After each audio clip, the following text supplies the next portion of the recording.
Welcome everybody. My name is Matthew and I am a storyteller. And we would like to tell you a story this evening called A Wind of Change.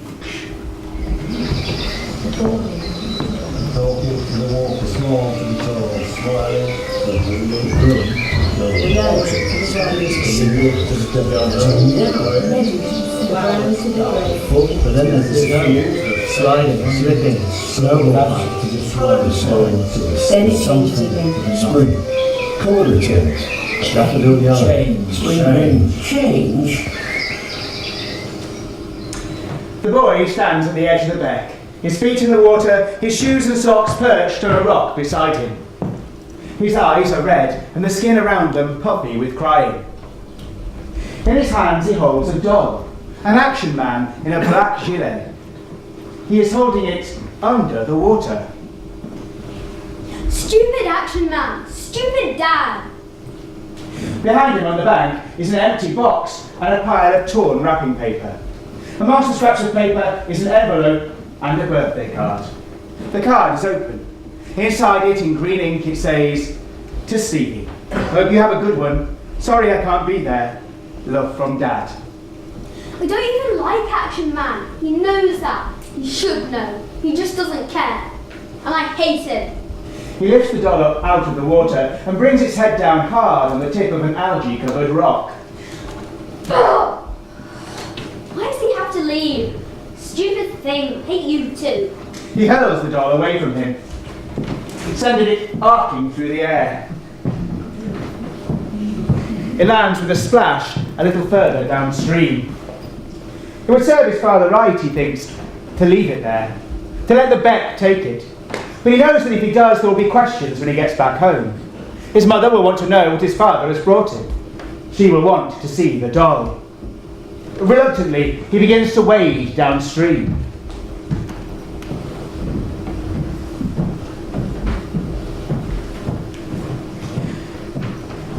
He's supposed to be having a party when he gets back home. Some of his friends from school are coming over to watch movies, but he doesn't want to see them. It is a week since his parents told him that they were splitting up. His father moving out of Meanwood, he and his mother moving in with his nan 2 streets over. Apparently they can no longer afford to keep the house any longer, although his dad can still find money to buy him a stupid doll. Why do things have to change all the time? Isn't that the way it's always been? Who said that? He can see no sign of anybody else. The only sounds are the birds in the trees and the thrum of the traffic on the far side of the cricket pitch. He turns and looks back the way that he has come. His shoes and socks are where he left them on the bank, beside the empty box and the torn up wrapping paper. He refocuses on retrieving the action man. Are you looking for me? He turns again, and this time he sees that he is not alone. There is a heron standing in the water. He has seen the heron before, further upstream, but he has never been this close before. It stands tall and elegant in the water, its head on one side, its beady yellow eye glaring at him balefully. There is something timeless and ancient and magic about the heron, something prehistoric, part dinosaur, part ballerina. He is holding his breath. Hello there? Hello, Mr. Heron. It's Mrs. actually. A sudden shaft of sunlight bursts through the trees, causing him to shade his eyes. Little specks of psychedelic colour dance across his vision.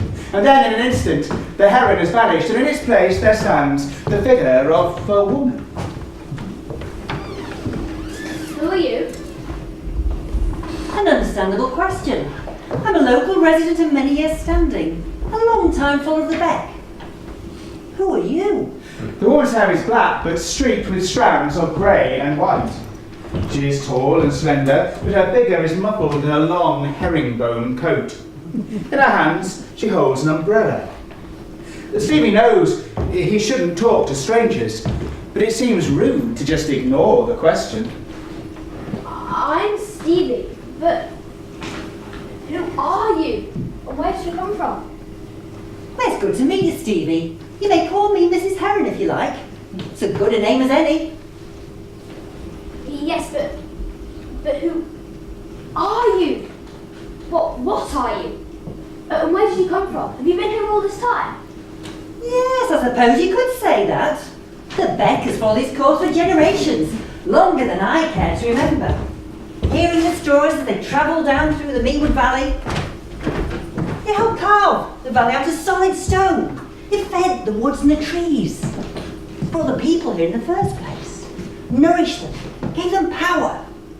Power for the dye works, the tanneries and the mills. Of course, it doesn't flow with the same power it once did, but it's still a very important feature around here. But then, of course, you know that, don't you? Do I? You made it an offering. The beck has had many offerings over the years, and it always listens carefully.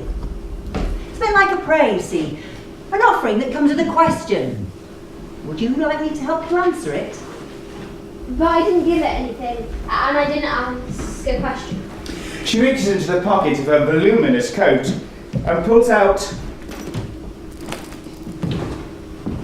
the bedraggled action man. Why do things have to change all the time? Which is, if you don't mind me saying so, a very good question. And I think perhaps the best way of me helping you answer it would be to tell you a story. I should really go. My mum will be wanting me back for tea. You can go any time you like, but the question is, do you want your question answered? The stories will help you if you want them to. What do you mean, what stories? There are always stories in the woods, Stevie, in the water and everywhere. Just waiting until you need them. Now, come over here. Take a look in the water over there. You see where that fallen tree is? See the water. Just keep looking. Keep staring. Can you see it? Stevie stares open-mouthed. A picture is forming in the water. First colours, green, then trees. Beyond them, something taking shape. Stone. He watches the images form in the water.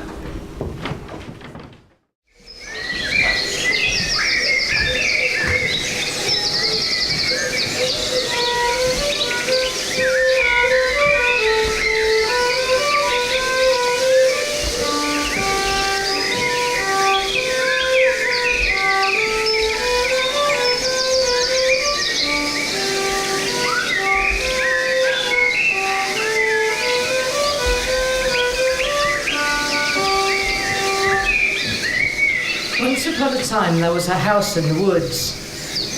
It was a small house made of stone and surrounded by a garden. In the garden, which was bordered by a wall, there were flowers and right in the middle, an apple tree. A woman lived in the house, all by herself. But the woman wasn't lonely, far from it. No, she never wanted for company. It was as though all the trees and plants in the wood were her companions. The primroses that grew in the hollows in the early spring. The green moss that climbed the quarry walls in the late spring. The bluebells under the beeches.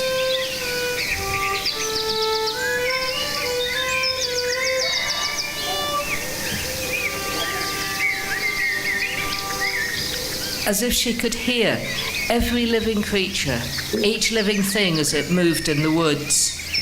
The hop of a squirrel from one branch to the next. The woodpecker preening its feathers. The hedgehog burrowing in the dry leaves under the garden wall. The sap rising in the oak. In the beech, the ash. The woman loved her house. She loved the wood. The light twinkling through the trees on a summer morning. The bronze and gold of the path on an autumn morning. The frosted cobwebs hang across the bushes on a winter afternoon. She loved trimming the ivy off the walls of the house in the spring, watching the bees nosing around for the lavender, the breeze stirring the washing on the line.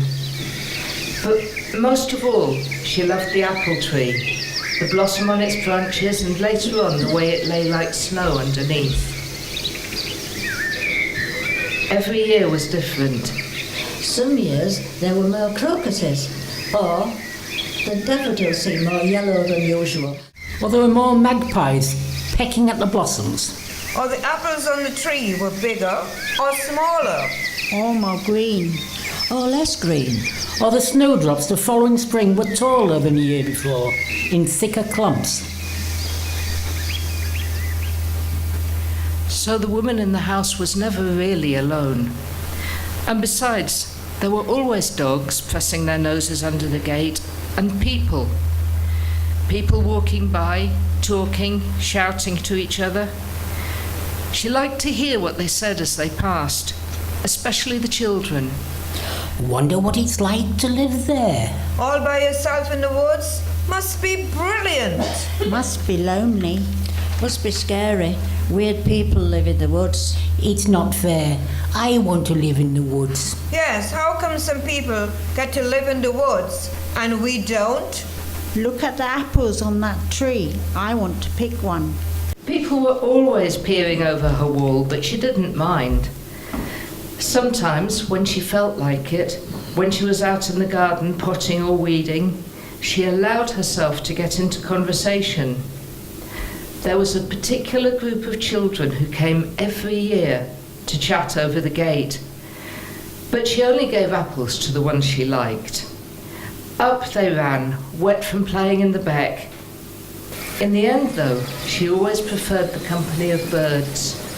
The robin that was usually on the windowsill.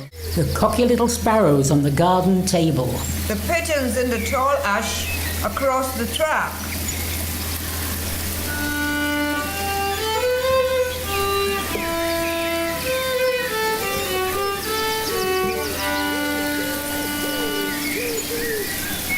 Time passed, as it does.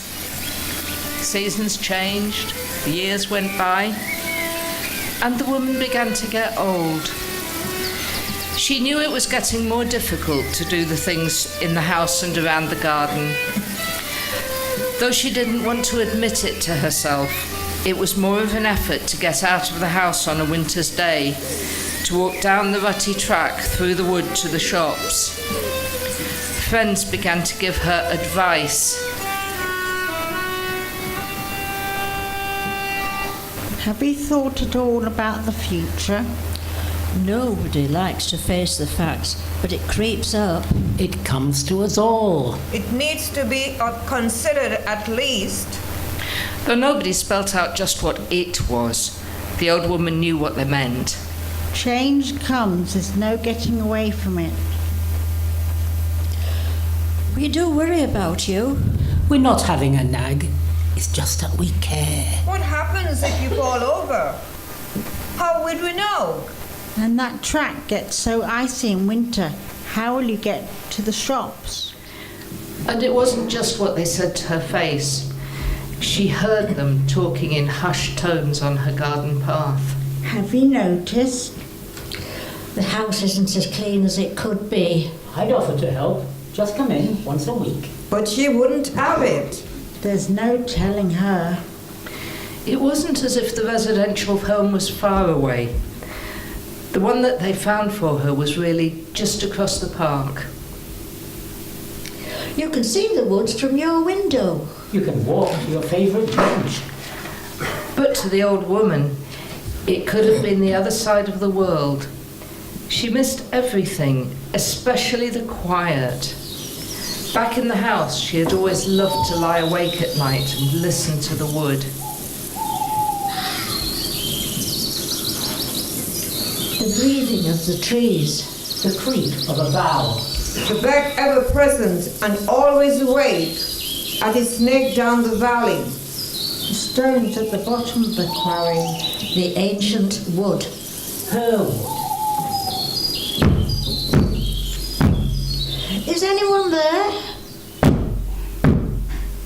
I need help. Nurse! Nurse! There was never quiet in the residential home. Always someone shouting or banging. She missed the sense of space, the trees spreading out from the house. Missed her things, the records, her crockery passed on to her from her mother, her old armchair. She missed the people who passed by, the children looking for apples. She missed all of the things she had taken for granted when she lived there. Just things that were familiar. The switch on the old kettle that only she knew how to work. The path her feet took from her bed to the kitchen without her even having to think about it. When she remembers all this, she feels as though her heart will break. One summer night, she can bear it no longer. She gets up, puts on her clothes, Finds the French window that is always left unlocked. Sets off to the edge of the wood.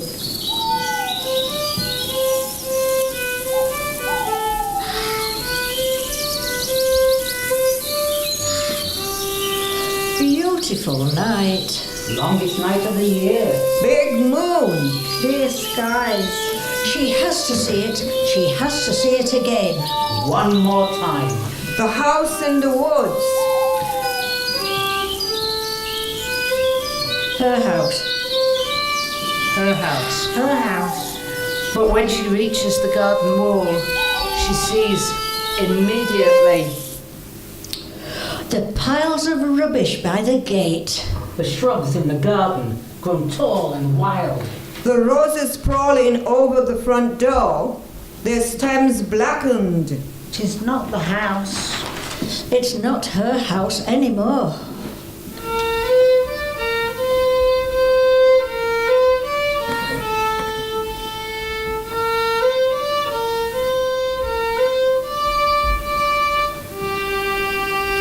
She doesn't stay long. The door is open.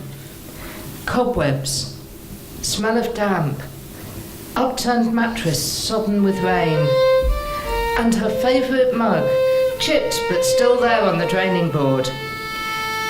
It's a mess, unloved, uncared for. She doesn't stay long. How stupid of her to have done this. To think it would all be the same. That anything in life stays the same for more than a moment. Accept it. Or, as young people say, move on.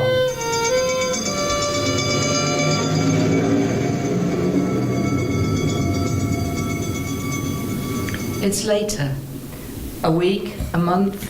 She can't remember how much later. There she is, lying awake one night as usual, when suddenly she becomes aware of a different light in the room. She gets out of bed, opens the window wide and looks out. Above the wood there's a glow, a reddish glow in the sky above the trees.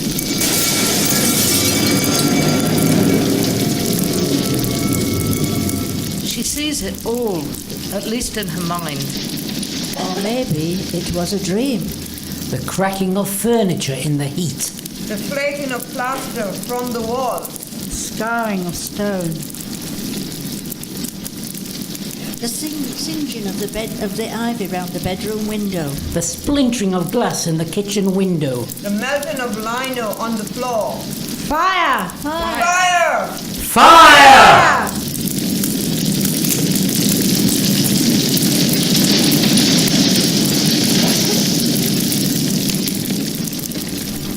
Next morning, smoke rising from the charred wood. Glowing ash.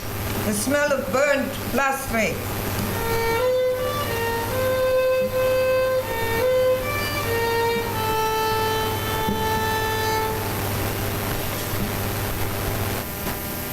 So why is this story important? What does it tell us? Just a house and the story of a woman who gets old. And is that where it all ends? With the fire?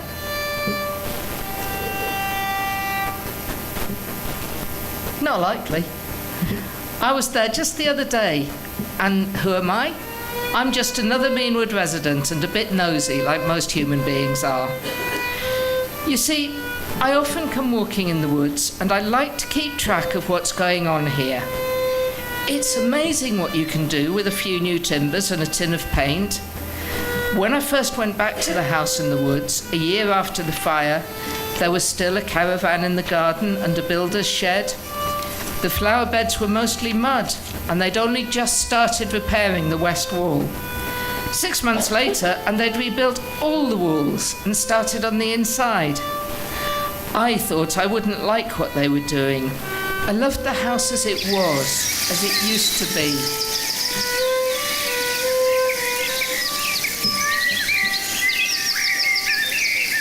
But now, 2 years from the fire, I have to admit I like it.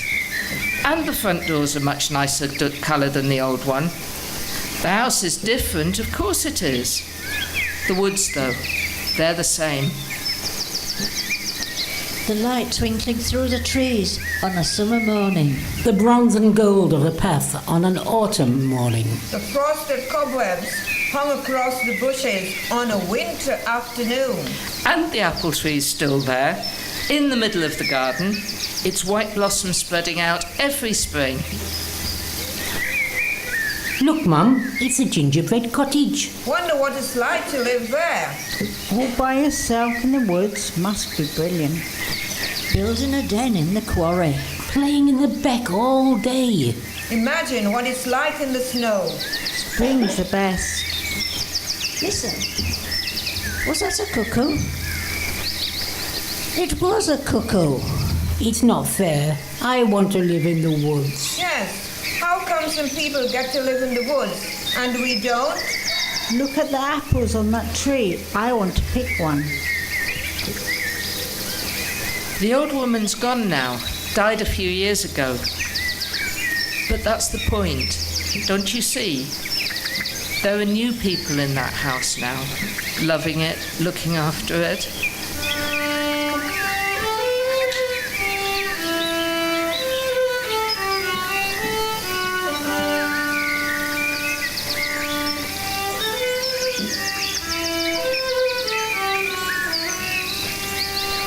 Life goes on, despite the changes, because everything does change. The course the beck takes through the valley, seasons, houses, people. Drop a twig in the river. Watch while it twirls away down the current.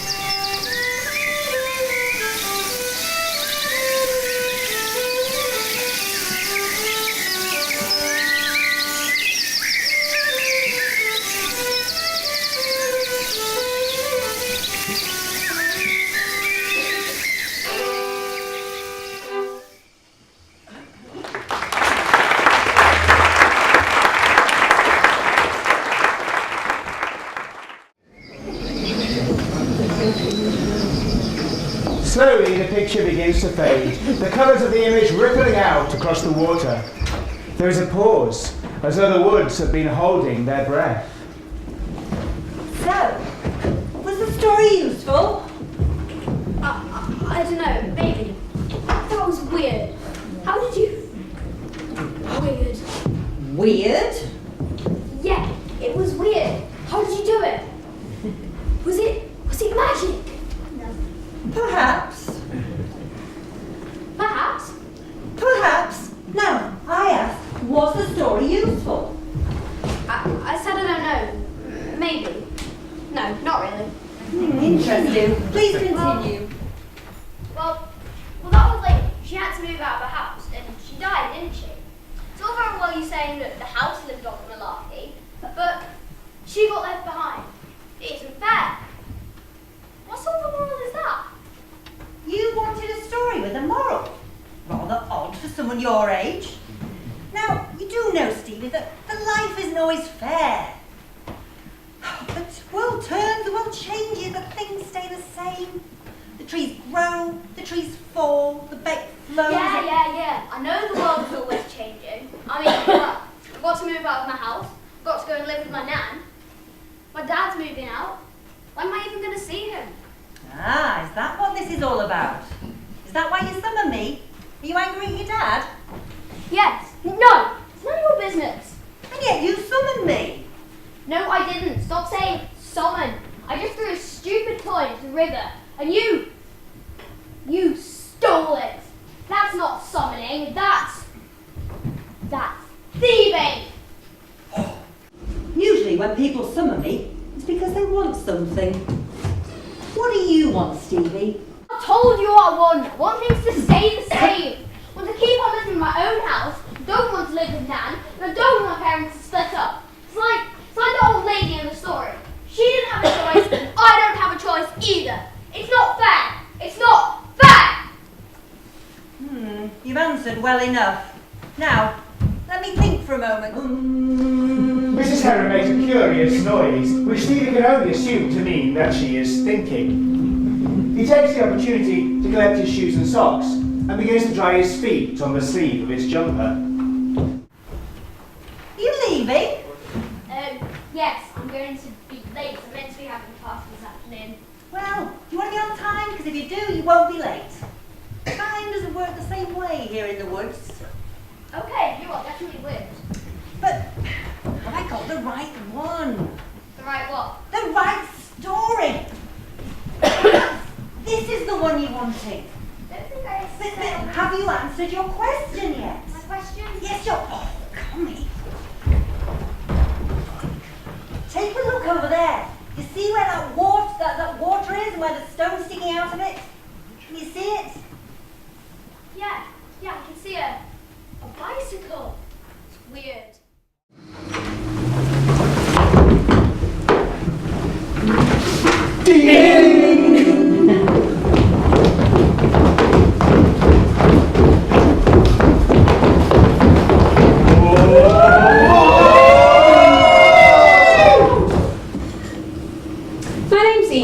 And I'm a collector of stories.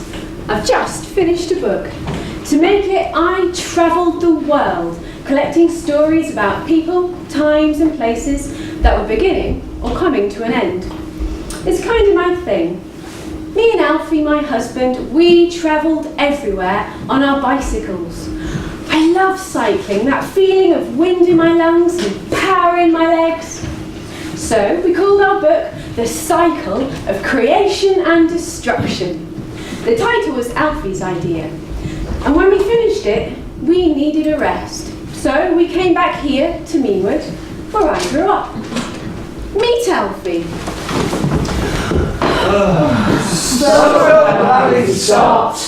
Oh, I'm a bit bored already. What? I just couldn't do it. I couldn't be still. So I got back on my bike and I rode. Have you ever been away from the place that you grew up for a long time and then came back? I spent hours remembering, but also seeing it like it was new. Every now and then I'd stop and chat to folks just to be friendly, although sooner or later we always started talking about creation and destruction. It'd become a habit. They knocked the old school down and built this new one. But the old one had a better atmosphere, it was more relaxed. Shut up, the new one's actually clean. Well, there were more places to chill and hang out. It's loads better. I told the council that You did. Tell them, girl. the zebra crossing needed repainting. Tell them why. Because Hazel and her poodle, a little poodle pup, nearly got run over. So I told them if they don't sort it, I'm going to get a pot of paint, big brush, and I'm going to phone up the Evening Post and tell them to get a photographer sent down there to watch me on my hands and knees painting it. Tell them you did. Tell them what you did, girl. Tell them. Well, it was done the next day. She did it. She got it done, you know. She did. She got it done.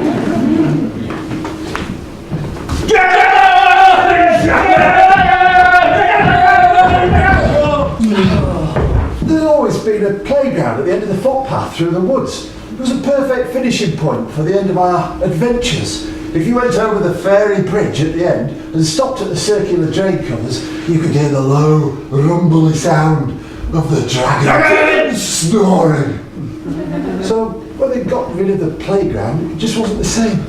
But then a while later, they put in a new playground, and it was even better for the end of our dragon hunting.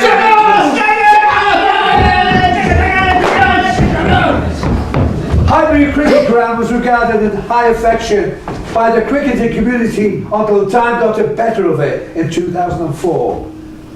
There were moves to reinstate it to Kirkstone. Football pitches. Council this, developers that. Then the fences went up. I've been campaigning to get it back into community use for years. It was lovely hearing these stories from the people in the place where I grew up, and I was just thinking that, listening to this lovely man tell his story about the old cricket ground, when...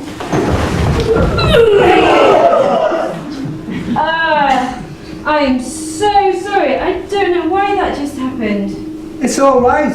My wife was just the same. I didn't know what he meant at the time, and I felt better by the afternoon. But then it happened again the next day, and the next day after that. So then I was pregnant.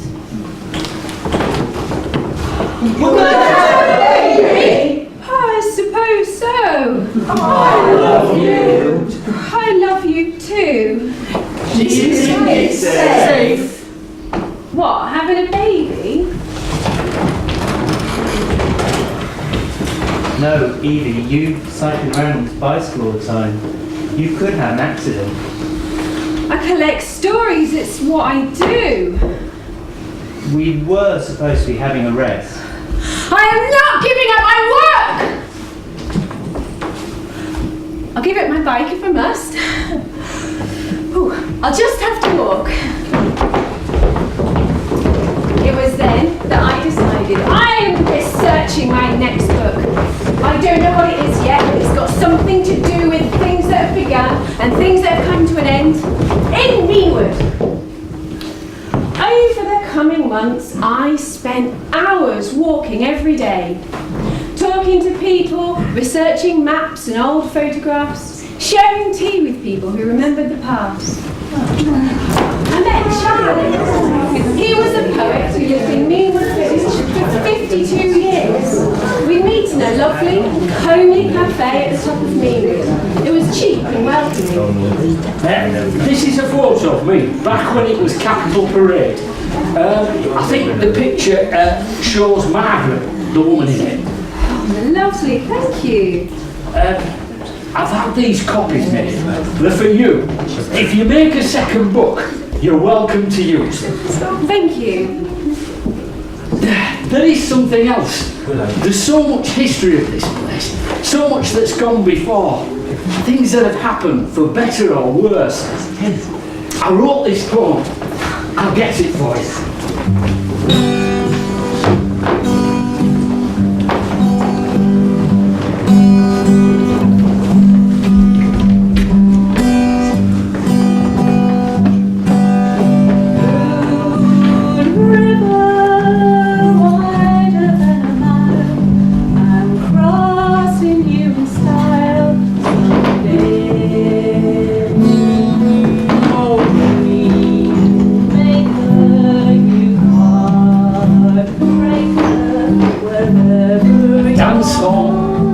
Of the tracks, where couples hug tightly with sweat on their backs. Destination where love can dance, or a cinema screen that holds kids in a trance. Football in the car park, rugby in the field, cricket in the street, Gray's knees soon healed. Melbourne ales and onto cat's whiskers, tram rides home as late night whispers. But time doesn't hold such things, dear. It's on to bingo, and Tano is calling, Brian to beer! Cars are at the junction, the boxes have stopped dodging. Now young couples come here to do their shopping. A disaster, a fire, a credit crunch crash. Holy down on its luck. But out of the chaos, a glimmering light, a marvel, a Waitrose comes into sight. French pastry, fresh coffee, house prices boom. For some it seems the place is in bloom. No longer the foxtrot, but trolleys instead. So where do we dance?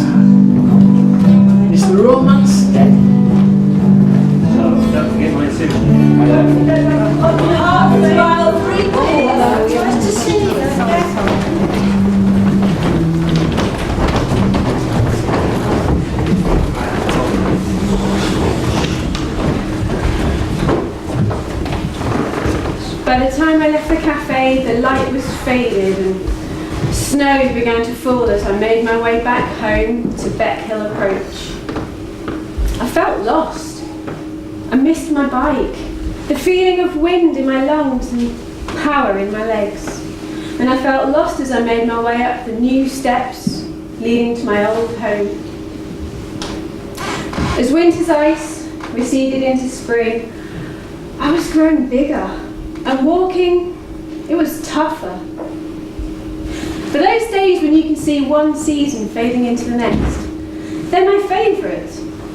The opportunity of spring becomes the richness of summer, the cooling of autumn into the darkness of winter, and the decaying leaves once again give way to daffodils, bluebells and wild garlic. I received a message from a man.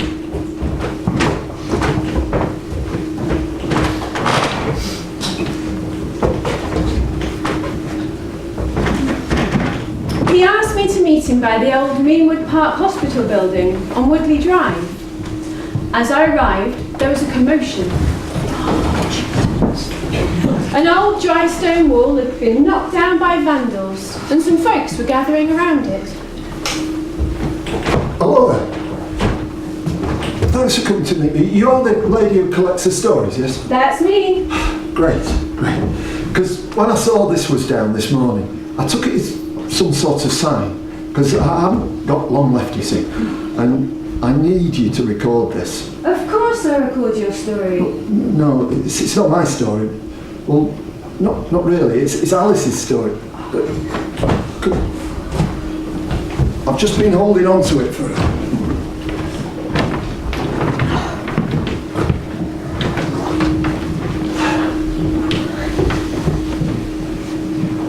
When I was a young man,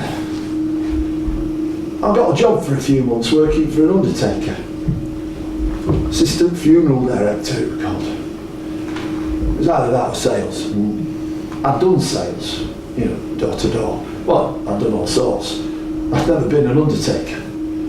I learned how to line coffins and do removals and perform solemnly. I learned a lot about life. The fellas who worked with us on the funerals were a well-turned-out collection of rascals, ex-coppers, firemen and the like. Once the service was going on inside, fags would come out and the tales would be told. Only one day, stories were interrupted by the reappearance of the boss. Lads, it's only me and Vicar. Well, he didn't have to say what else.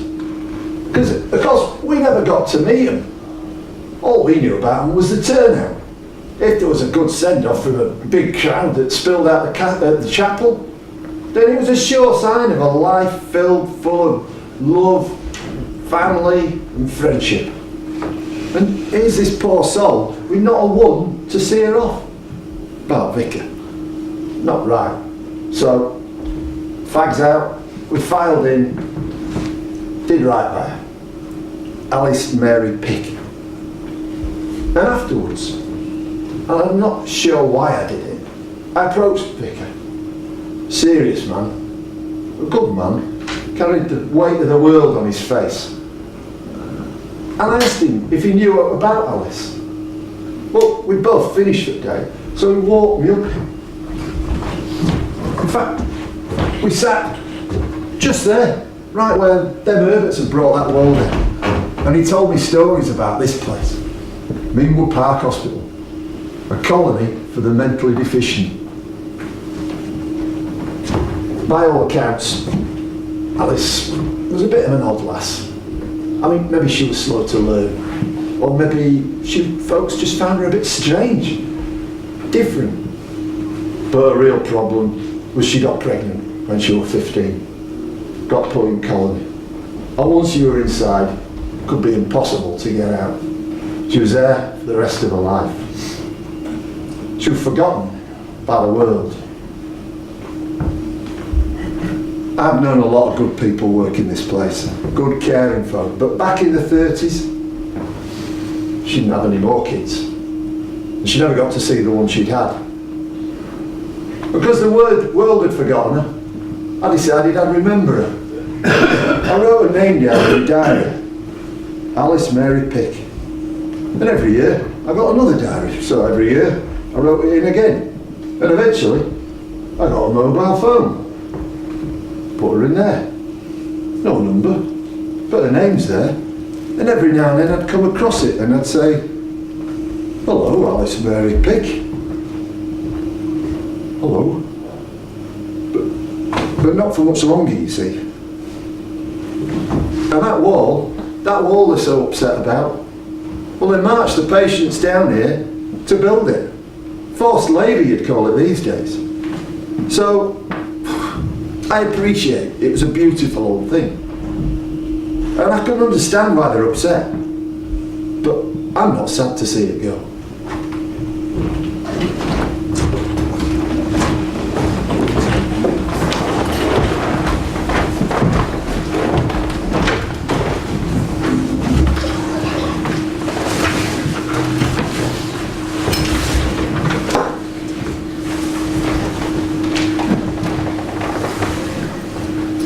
As I walked home, I held my stomach tight and I never felt so grateful.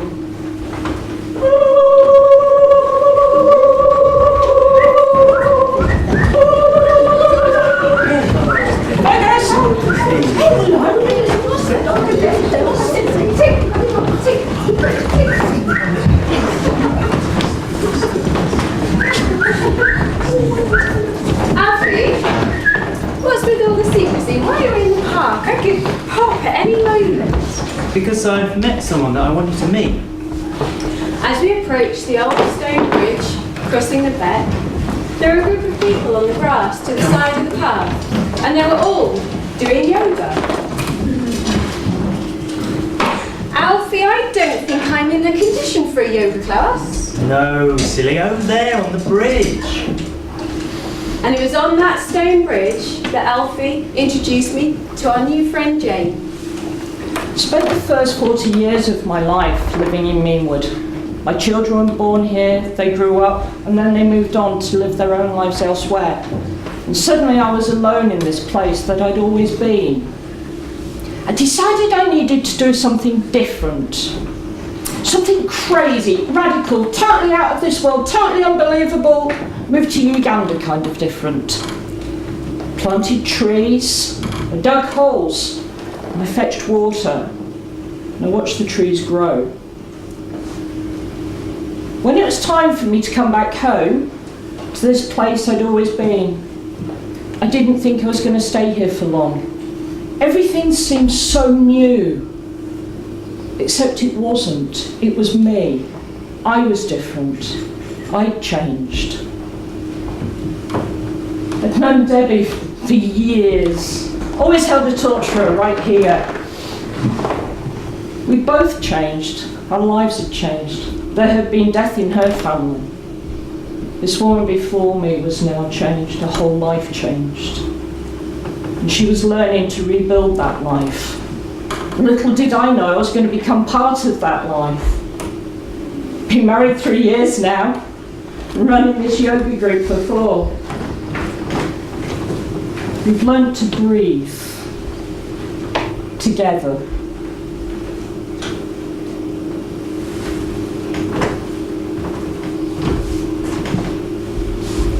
I felt like a rock falling through the air and splashing into the cool water of the beck. And as I plunged down, I sent ripples scattering across the surface of the water. But I wasn't the only rock falling, there were others, and their ripples joined mine in unknowable, unpredictable, strange, but beautiful ways.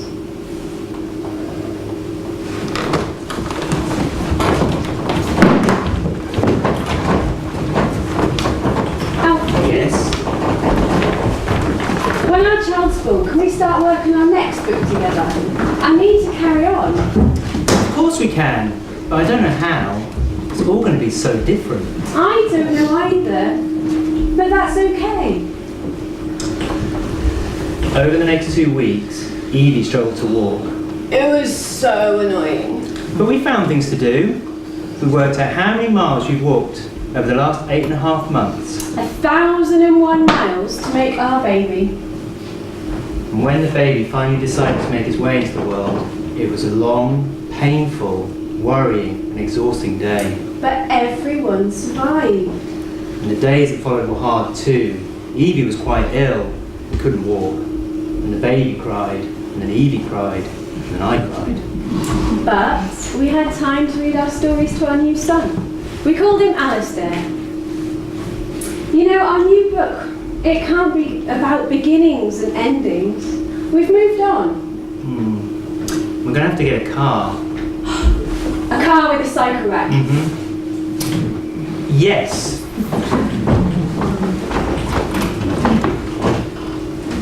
As I sat up that night, feeding my son, I looked out across the street and I relished being the only one awake, the only one to see a fox trotting down the middle of the road. I cherished that moment, and many others, before they became the past, and others took their place.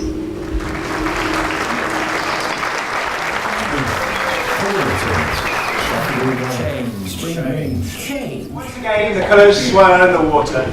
Slowly, the beck returns to its original state. Mrs. Heron tips her head to one side and gazes at Stevie with glittering eyes. Okay, you're not going to stop being weird, are you? Was that ever likely? So, what do you think that story was telling you? Well, I guess it was about Chage, but what do you think it was telling me? The stories of the Becker for you, aren't they? Maybe, but I don't know what I'm meant to do with them. I just don't understand. Well, the stories are here to help you if you want to be helped. But how is it helping? I know things change, and I know there's nothing we can do about it. Maybe I should be more like the lady in the story and just go with the flow of things. But I don't want to. That's the thing. I just don't want to. Won't things be easier if you just do? And the opportunities... I don't care. I don't want to. I don't want to move house. I don't want my parents to split up, even if they don't like each other anymore. I like my house and I like things the way they are. And I know Nan really wants us to live with her, and I know that everyone's trying to do their best. But I don't care. I don't want to. I don't care. Well, if that was true, would you be shouting about it? Oh, I'm so annoyed! I'm not shouting! It just isn't fair. What does it even mean? You and your stupid stories, your stupid questions. You know, we should just shut up and go away. There's a brief flicker of light in the water, and then in an instant, Mrs. Heron is no longer there. Stevie looks around him in amazement. There is no way anyone could move that fast. But then again, he thinks, she is magic. Annoying, but definitely magic. Oh, God. He isn't sure he likes her much, but her sudden disappearance makes him feel uneasy, as though he has lost something valuable. It is a strange feeling. The lurch in his stomach reminds him of the time he left his teddy on the train when he was little. Why he should feel the same way now about the vanishing of this annoying woman, he cannot say, but the feeling is there nonetheless. The teddy had been a gift from his nan when he was very small, and for a few years had been his constant companion, accumulating stains and sticky patches and gradually growing crispy around the ears from being left too close to the gas fire. It had turned up eventually in the sorting office in Nottingham. His dad had driven all the way over there to pick it up. It had been cheaper than buying another ticket, apparently.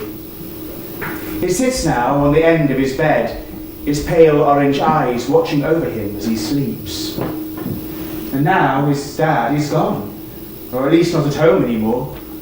And now this strange woman has disappeared as well.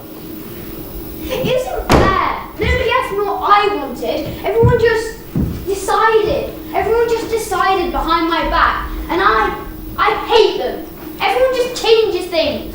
Why can't I change things. He turns once again and sees the colours are once more swirling in the water of the beck. Red this time, and something taking shape.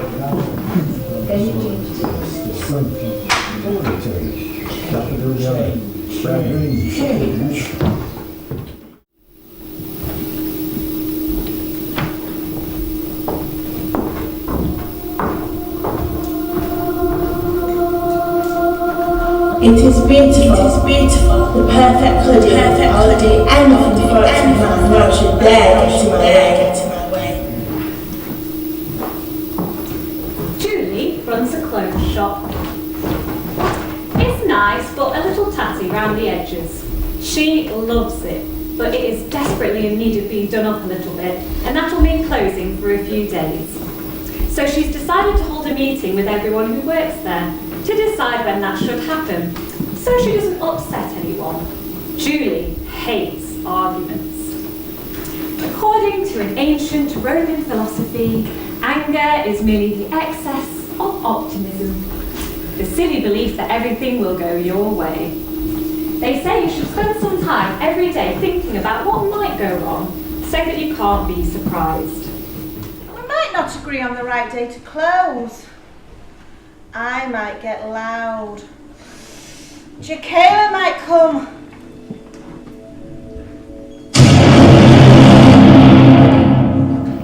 We might run out of biscuits. Someone might come in the same hat as me. Marley and Holly might feel the need to make a grand entrance. Oh. And people might not listen to what I've got to say. They might keep wanting to tell me stories. And we might not get anything resolved. No. We might end up having Hello. Hello. We might end up having Is it me today or tomorrow? Because I woke up early for this. Right, okay. We might not get anything resolved. Right? We might have to... It's only chocolate biscuits at this Paige! It's only chocolate Can you biscuits. just give me a minute? No, it's a tea or chocolate biscuits. Oh, for goodness sake, we've been quiet! Shut up! What's the meeting today? Hi. Hello. Okay, now we're all here.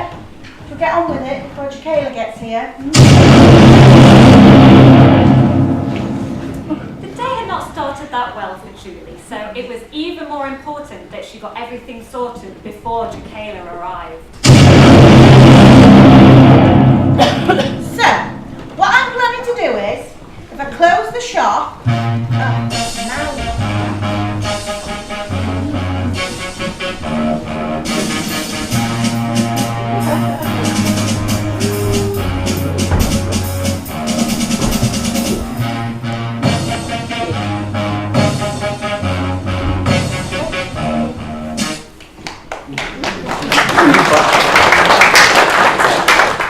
okay, so now you've made your grand...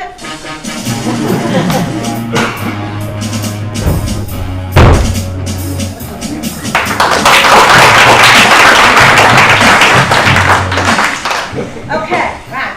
Now, can we get on with things, please, before she gets here? Who? Jaquela. Actually, I remember. Jaquela.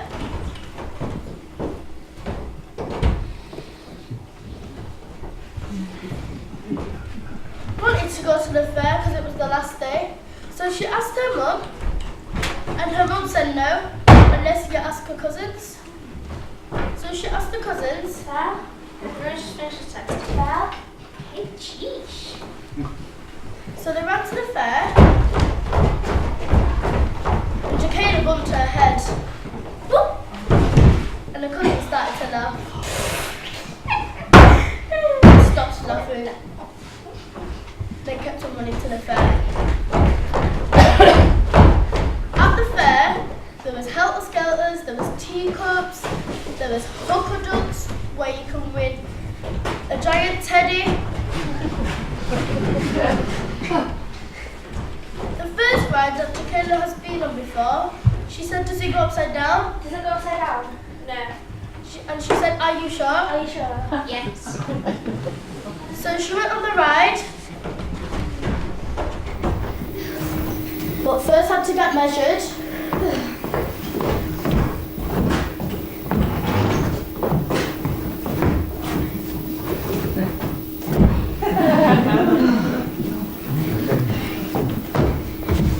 And then had to pay.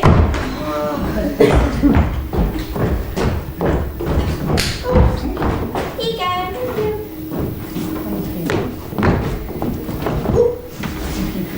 And then had to pick their favourite colour, what they wanted to go on. Red, green or blue. And then they got strapped in back to back. Thank you. Then the ride started. It went faster and faster and spinnier and spinnier. Now you could hear it was Michael Jackson laughing. Then the ride went upside down. It was crazy. Jacada was screaming, kicking up her legs, and it went upside down for a very, very, very long time.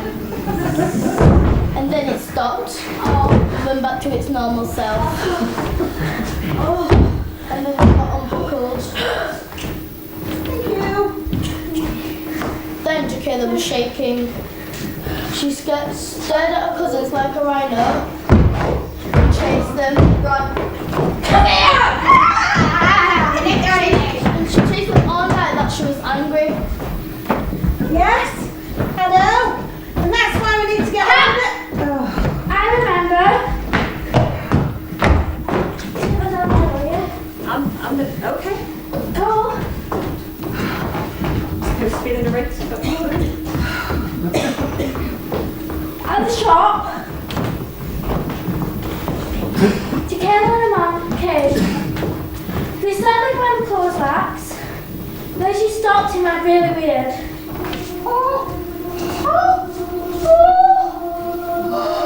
It is beautiful. The very last one in the shop. The perfect hoodie.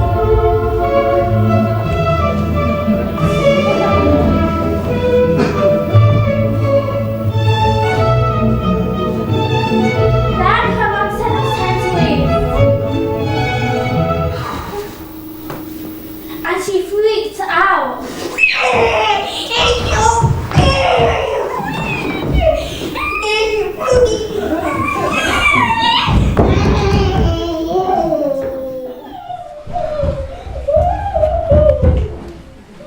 things were not really going to plan, and Julie was running out of time. Will you all please be quiet? I have something I want to say! Julie, I don't like how you raise your voice to us like that. I think you owe us all an apology. Yes, well, I've just I don't care what you just want to do. Look at Holly. She's really upset. Jacada will be here soon.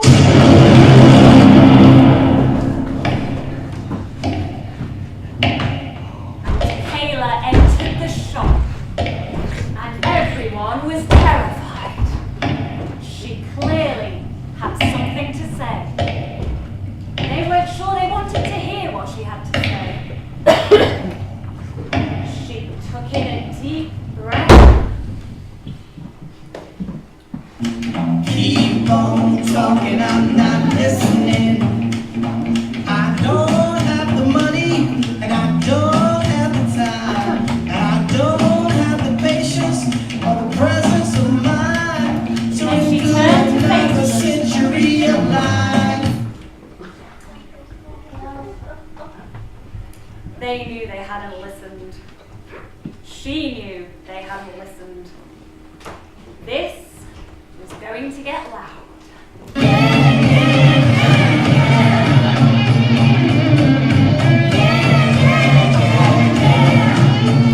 Then Caleb grabbed hold of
get to have that conversation about the refurbishment, and Kayla didn't get her hoodie. In fact, she was so embarrassed about what happened that she hid herself behind one of the clothes rails. And some say she still lives there now.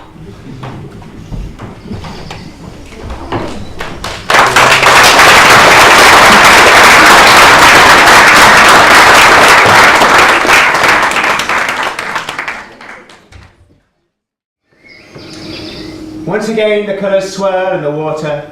Once again, there is a moment of complete silence and stillness. Once again, the sounds rush back into the world. Oh, what does that story tell you then? Stevie turns and there stands Mrs. Heron, leaning casually on her umbrella. She is peering at him imperiously from over the top of her spectacles. It's you. You're back. Aren't you very observant? Where did you go? You disappeared. I left, as requested. Oh, yeah, I suppose. I'm sorry. You're a bright boy, Stevie. Not stupid, but I do find you rather rude. You don't have to be here, you know. Yeah, sorry. I was just really, really angry. Yes, I was aware of that. Hope you feel better for all that shouting. No, I just feel silly, really. Well, I wouldn't bother feeling silly. Better out than in, that's what I say. But has shouting at the beck changed anything? No, not really. Stevie, can I ask you a question? Go on. Would it really be that bad living at your nan's? No, I really do like her. And, well, she's always telling stories, like you. Except, well, her stories were always about the boyfriend she had in the 70s. But the thing is, the reason why I'm so angry is because nobody asked me what I wanted. If I wanted to live with Mum or Dad, or if I even wanted to stay in Meanwood. I just wish I had a choice, that's all. And what would you have chosen? I don't know. Really? Mum and Dad not living together shouldn't mean that, well, I don't get to still spend time with my dad, and that he can't turn up to events like, well, my birthday. Ah, yes, now I see. But it doesn't matter. Everything's been decided now. Are you sure everything's been decided? I think so. Excellent! What? I think I found the right story. Stevie, can you stay for just one more story? Come on.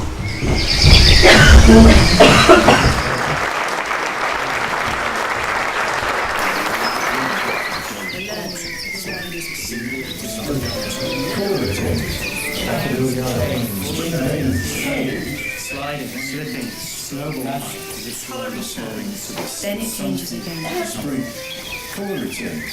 Daffodil yellow. Change, spring green. Change.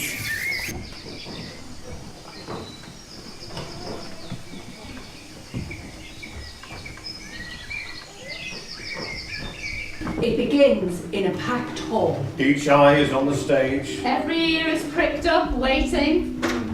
And then it comes.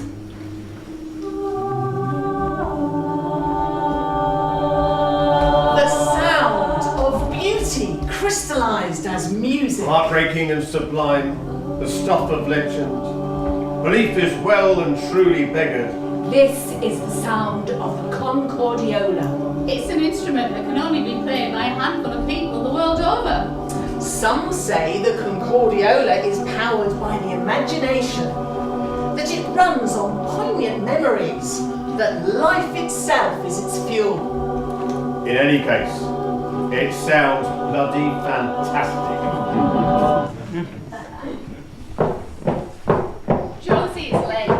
It had taken longer than usual to get Victoria ready for school. Oh, but she can't think about that now. She's really quite late. The house comes into view. She has checked the address a dozen times. She prays that she is mistaken.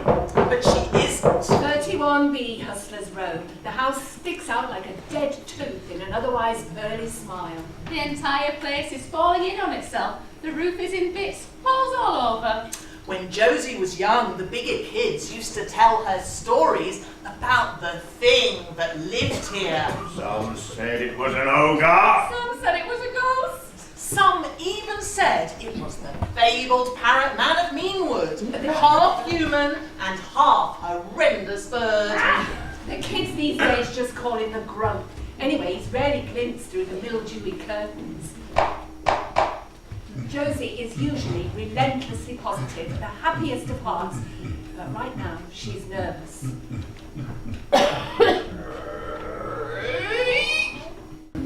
If you're selling so much, I don't want it. Goodness gracious, you scared me. You've come to the wrong house. No such luck.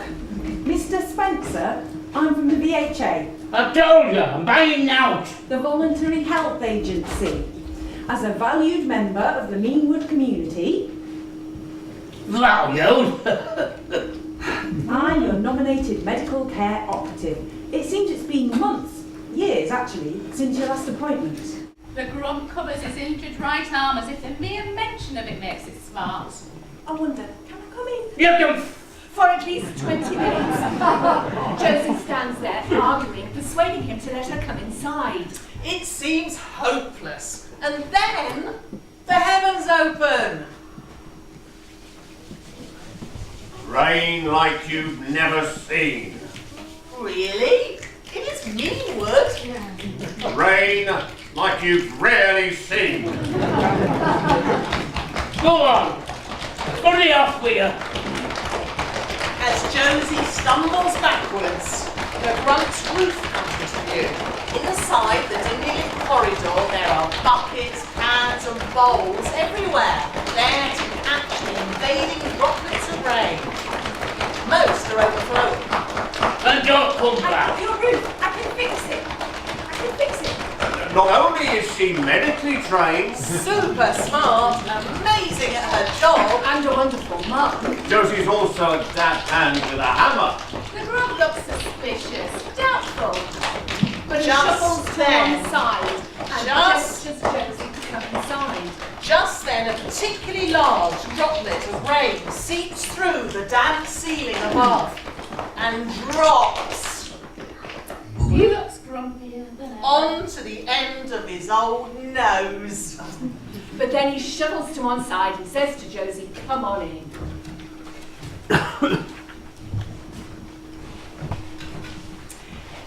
It takes 6 weeks to fix the roof. Even when you're a damp hand, a massive hole is a massive hole. And while you're up in that attic, don't touch out, don't move out, and bloody don't look at bloody out. I'll just crack on with my eyes closed then, shall I? No whistling! I'm singing in no the singing rain. Just singing. No singing! Definitely no singing. At each visit, Josie tries to persuade the grump to let her look at his injured arm. Josie doesn't know how the injury occurred, but it looks serious. He's obviously in a lot of discomfort, and the grumpier he gets, the more pain he seems to be in. So 6 weeks go by, and then whether as a thank you for mending his roof, or whether Josie's relentless positivity had just worn him down, The grump lets her look at his right arm. She massages it and shows him a series of exercises that they can do together. Next time I'll show you this trick I learnt at Pilates. It'll work wonders. and the grump doesn't refuse. That's progress. Ding ding. You did have to make that bloody noise. I'll have to, I'll see you next time. Victoria, Josie's 9-year-old daughter, is having a hard time at school. Really hard. She's a quiet girl. Well, that's an understatement. Victoria is silent. Entirely. It's a relatively new thing, last few years. I mean, Victoria was a typically squawky baby, a typical jabbery toddler. But then when she started school, when she started to understand the world a little, With catastrophes and sadnesses and injustices. she grew quieter, and quieter, and then she started being bullied, picked on. It was just little things at first, but little things fast became bigger things, and before long, Victoria was miserable. It broke Josie's heart. Kids can be cruel. On her 8th birthday, Victoria stopped talking altogether, and it's been over a year since she said a word. And Josie's worried. In the past few months, Victoria has run away from school 3 times, been involved in 2 fights, and then the other day... The day when Josie was called away from the Grump's house... Victoria had apparently made a rather rude sign at her teacher, Mrs. Hopkins. Josie doesn't like Mrs. Hopkins. But still, she is Victoria's teacher. The incident had happened when Mrs. Hopkins was telling her class about the upcoming talent pageant. In 6 weeks' time, the CEO of the Northern Schools Network would visit Meanwood. Every child was expected to perform a turn. The school, like so many others, is overcrowded, so every child had to prove their worth. What better way? When she announced this, Mrs. Hopkins had taken a sideways look at Victoria and said, for some of you, finding this talent will be easy, but for others... And Victoria had given her what for, using a particularly spicy gesture.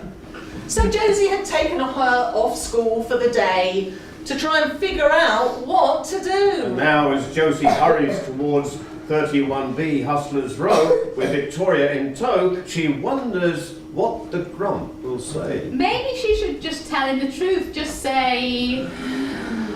This is Victoria, my little girl. She doesn't speak. She's picked on every day by kids who should know better. And now, to make matters worse, she has to take part in a compulsory talent show. And I've been racking my brain to think of a talent that doesn't involve speaking or singing. And the only thing I can come up with is juggling, but she's hopeless at it. I mean, really rubbish. So I know this isn't ideal. I'm at my wit's end. She's my daughter. I love her. Please. Surely the Grump will melt a little at this. Who the hell do you think you are? Oh. What are your fingers? If I'd wanted dozens of brats crawling around there, I lived in a bloody show. And you can shut that window. Them birds are doing me bloody headache. Tweet, bloody tweet. And you want reporting. You want to lighten up. Move your hand this way, that's it. She's a good kid, you won't even know she's there. Oh, you felt that? Of course I bloody felt it. It's my arm. It's attached to me, isn't it? That means it's working.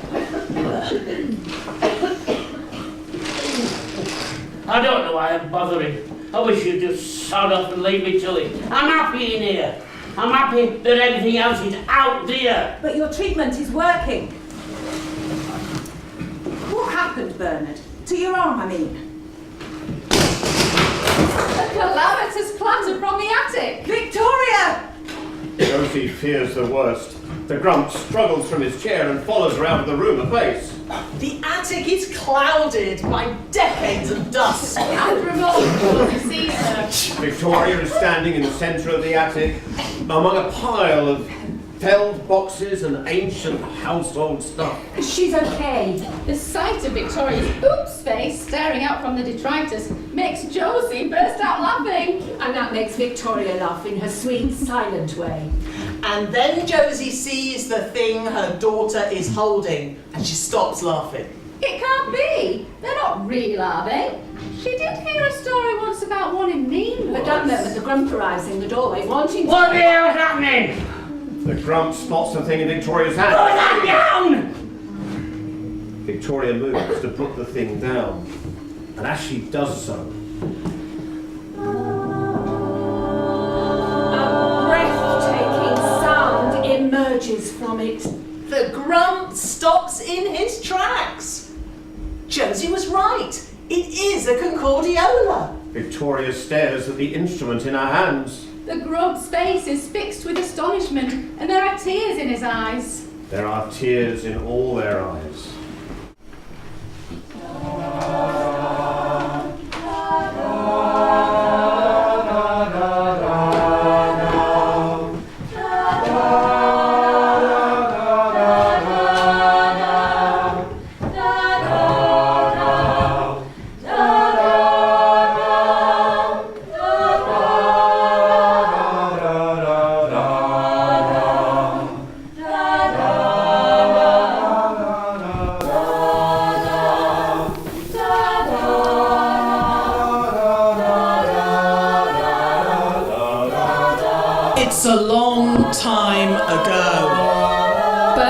Isaac Spencer is backstage at the Leeds Town Hall, dizzy, quivering like raw clay on a potter's wheel. In 40 minutes, he has to take to the stage. This once shy lad has become the best concordiolist the country has ever seen, bringing joy to the people of Meanwood, Leeds, and soon to the world. The first half of the concert is underway. Bernie peeps from behind the curtain and looks at the front row. They're sitting there, Colonel R.B. Butters, Carol Francis Hope and Domino Coffey, the three leading Concordiola experts in Europe. If he can impress them, what may happen next? This is his big break. This is his chance. This is too much for Bernie. He dashes out into the Leeds air, taking a breather, taking his beloved Concordiola with him. For comfort. And so no bugger nicks it. He nips into Marcia's sweet shop on Great George Street to buy a quarter of cherry lips, his favourites, even though they stick to his teeth. Their floral flavour makes him calm. As he leaves the shop, Bernie glances at his watch. 15 minutes to go to the second half. He starts to shuffle more quickly, and then it begins to rain. If Bernie's not careful, his Concordiola will get damp, and then it's liable to squeak. He tucks the instrument under his coat. He's not looking carefully enough at the pavement, at the curb. He slips and falls into the road. Concordiola bounces away from him. He doesn't think it's automatic. He reaches out. He's facing the wrong way and doesn't see the car. It drives over Bernie's arm. There's a sound that he's never before allowed himself to remember. When he comes to, a concerned passerby is leaning over him, cradling the Concordiola. He screams at her, snatches the instrument back. He tries to play a note. Nothing. A blinding sheet of white light flashes behind his closed eyelids. It's at this moment that Bernie realises he's in agony.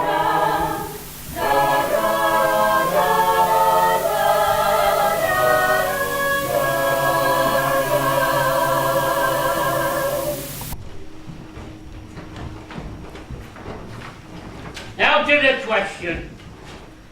For 2 weeks, Josie has been trying to persuade the Grump to teach Victoria the Concordiola. She should have been up there in the first place. Did you see the bloody mess you left? You said it yourself, only 1 in 10,000 people can even play the damn thing. I couldn't care bloody less. You know she's got this concert ahead of her, Not my problem. so you'd sooner see a little girl humiliated in front of her entire school. I'd sooner you buggered off and stopped bothering me. I'm sorry, Bernard. Just as you were about to transform your entire world, you were robbed of the thing you loved the most, your gift. It's awful, and I'm so sorry. But now you have the chance to change the world in a tiny way for someone else. I know it's not what you dreamed of, but it's still changing the world. Get out. And Josie does get out. And she doesn't go back. It's a horrid, wintry day in January. The Talent pageant is now just a month away. 31B Hustlers Row is more forlorn than ever. The Grump hasn't seen another soul in weeks, not since Josie stopped coming. His arm hurts worse than ever. There, on the doorstep, is Victoria. She's being pelted by enormous globs of sleety snow, almost upended by the wind. In her hand, she's holding a small pink and white bag. Written on it in red felt tip is, "Sorry." The flowery fragrance hits him before he sees the sea of crimson presents. Cherry lips. You'd better come in then, hadn't you? He makes her cocoa and wraps her in a towel. She plonks herself down by the fire to warm. Now shut that up and then you can off it. A fresh sheet of sleet smothers the window. And then the Grump automatically looks at the ceiling. Dry as old bones these days, as good as new. He looks at Victoria again and leaves the room. When he returns, Victoria is wiping out the bottom of the mug with her finger and has quite an impressive chocolate moustache. The Grump is carrying something under his arm. Now listen. Right. The first thing you need to know about playing the Concordiola. The lessons are awkward. They're slow. That first beautiful note that Victoria played in the Grump's attic.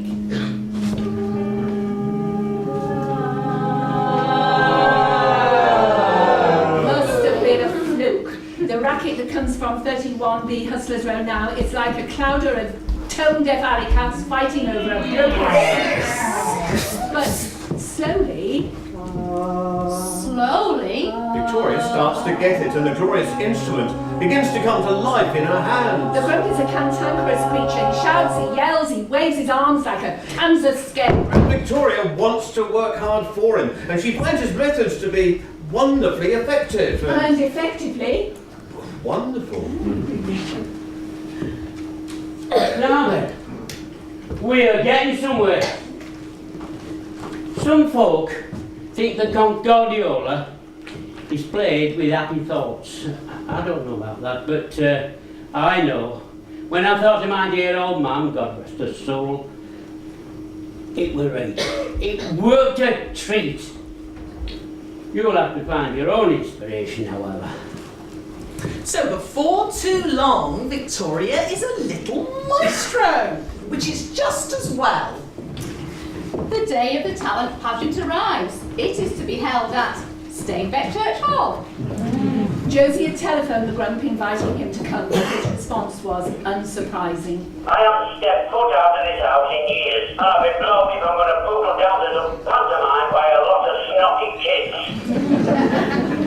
Josie broke the news to Victoria as gently as she could. Victoria stands in the wings, waiting for her turn to perform. She's angry. She's afraid. She feels abandoned. She was sure he'd come. 3 of the meanest kids in the school, the ones who called her names and made fun of her, Calvin, Petunia and Rico, are sitting on the front row. And so is Mrs. Hopkins. But there's no time to panic. With no other option, Victoria wanders onto the stage with the Grump's Concordiola clutched tightly The to audience her. are waiting. Ears all pricked up, all eyes are on the stage. On Victoria. She stands in the spotlight and begins to play.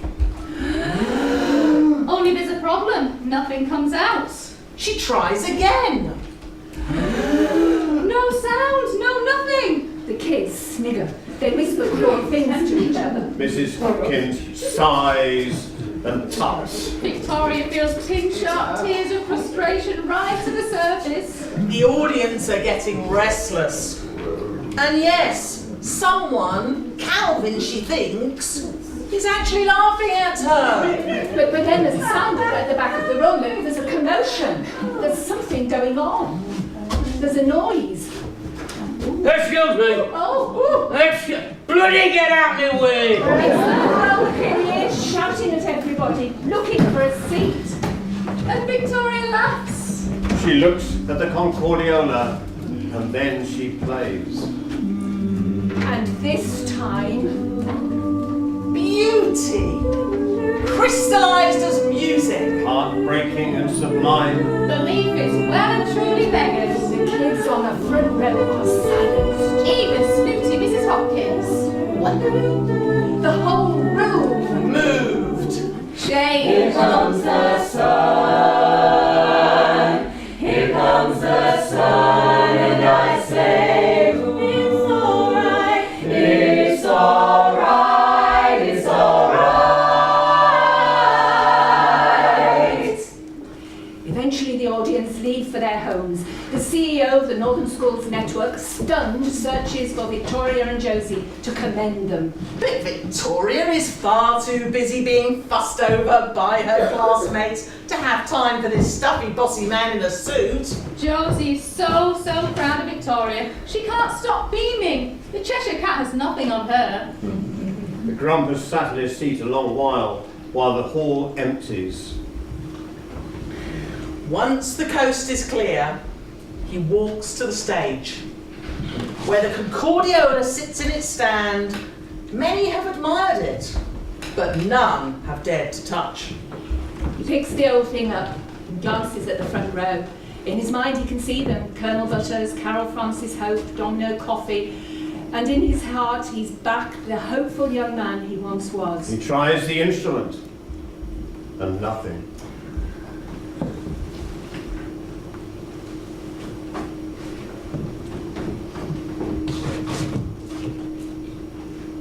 You did a good job out there, lass. It was, you made me right proud. Thank you. I've learned a lot from you. She gives his hand a squeeze and scampers off, just like any other happy little girl. Bernie clears his throat. And probably a cold starting. Yeah. He puts the Concordiola in its case, and as he does,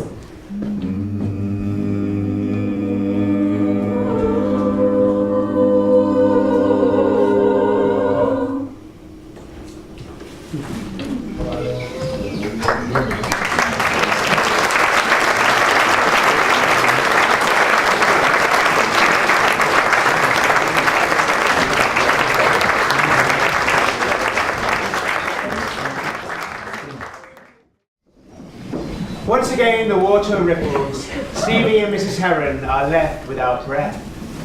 It is Mrs. Heron who stirs first. So, what did you make of that story, Stevie? You like it? Stevie is still staring into the water. Stevie, can you hear me?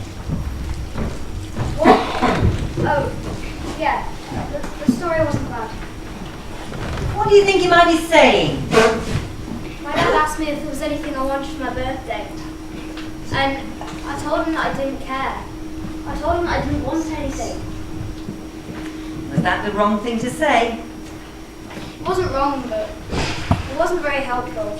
Go on. I thought you ought to know how I was feeling. What I wanted. That's why I was so angry when he got me the Action Man. I am too old to play with the Action Man, and he probably should know that. But he won't know what to get me if I don't tell him bloody. Tell me, what did you want for your birthday? I wanted to go fishing. Fishing? Yes, last year, me and my mum and dad, we went out to Malham, and my dad taught me fly fishing. I had the waves and everything. It was brilliant. I loved being in the water, and I wanted him to take me fishing. I wanted to know that I could still spend time with him, even though he wasn't living with me. Ah. So it looks like we might have found the right story after all. You think I ought to talk to my parents, don't you? Let them know how I feel. Let them know that I want to say what happened. Well, Mrs. Heron prods with the tip of her umbrella at a pale yellow leaf that is floating in the water. there are worse plans, aren't there? Yes, but do you think they'll listen? That's not for me to say, Stevie. Parents don't always listen to their children, and that's not the children's fault. But if you don't speak, they don't hear. And you have a right to be heard. But it's scary. Oh, I don't have a magic wand, Stevie. But I'm sure you'll figure it out. I have faith in you. Now, I think it's about time you had to go. You have a party to get to, don't you? It is your birthday, after all. Now, you do know what you're going to have to do, don't you? I guess so. Thank you. No hugging! I'm not that kind of a bird. Now, a simple thank you will suffice more than enough. Now, get on with you. You don't want to be late for your party, do you? Stevie remembers the scrunched up wrapping paper in the bank and begins to gather up his things. And what about you? What about me? Well, where are you going to go? Nowhere, I suppose. Back to where I came from. And where's that? Stevie turns and suddenly sees not a woman standing before him, but a heron. Beautiful, slender, tall and grey. She gazes at him with a beady yellow eye, then lifts her head into the air, stretches wide her wings and launches herself up into the air. Stevie watches as she flies downstream and disappears above the trees in the direction of the park. He stands, and as he does, he looks down and sees the toy his father gave him, lying in the water at the edge of the beck. A gift returned. He reaches down and plucks it from the mud. I'm too old to play with Action Man, but perhaps you can keep my teddy company on the end of my bed. Maybe next year I'll ask my dad for a fishing rod or something. He smiles and puts the toy away in the pocket of his hoodie. And then he turns and sets off home along the path through the winding woods.